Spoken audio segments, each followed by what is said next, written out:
Cuba's literacy rate and education.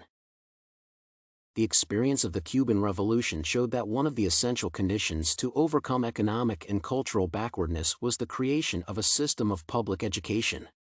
The country had many problems: insufficient development of productive forces, lack of natural resources, dependence on agriculture and foreign trade, lack of technical and managerial personnel, as well as a severe economic blockade. To solve these problems, profound social transformations such as the elimination of illiteracy, the development of the education system, and the training of national specialists were required. In the first year after the revolution's victory, the government headed by Fidel Castro began to create a truly popular education system. Among the revolution's goals, immediate initiation of an extensive campaign against illiteracy was named. Already in January-February 1959, the Ministry of Education and provincial and municipal education departments were reorganized.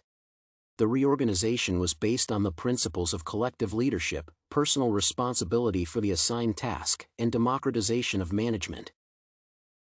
Simultaneously with the reorganization of the administration of public education, the government of Cuba has implemented a general reform of the education system.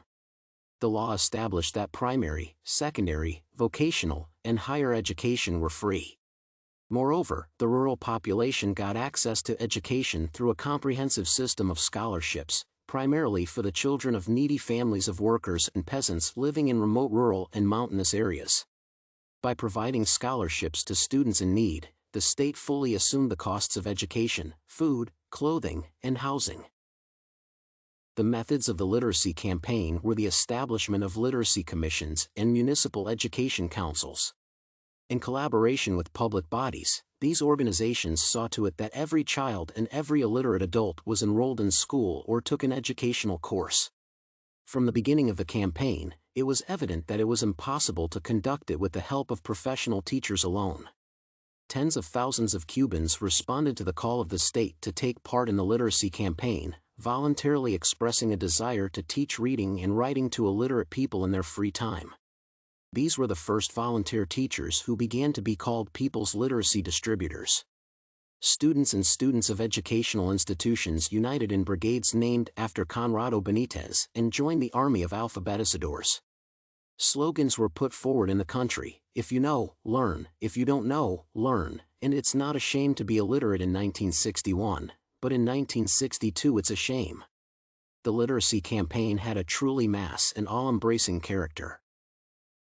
The campaign results were staggering. In a short while, a country where about a sixth of people were illiterate could boast literacy levels equal to those of developed countries.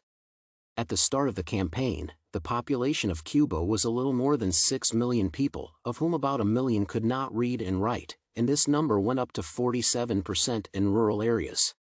As a result of the campaign, 707,212 adults were taught to read and write, and the literacy level in the country increased up to 96%. Moreover, the quality of education improved as along with the increase in the number of schools, other educational institutions such as vocational schools and technological institutes were established. Assessing the significance of the campaign, one should note that it had two main objectives. The first was to teach reading and writing, and the second, no less important, to involve hundreds of thousands of Cubans in the socio-economic life. Both these tasks were successfully completed. During the campaign, close collaboration of state institutions and the broad masses gave birth to a truly national spirit, which stipulated further unity of the Cuban people. Moreover, the campaign's successful completion was an important prerequisite for the systematic development of primary and secondary education and created conditions for the gradual reduction of disparities between different levels of vocational training.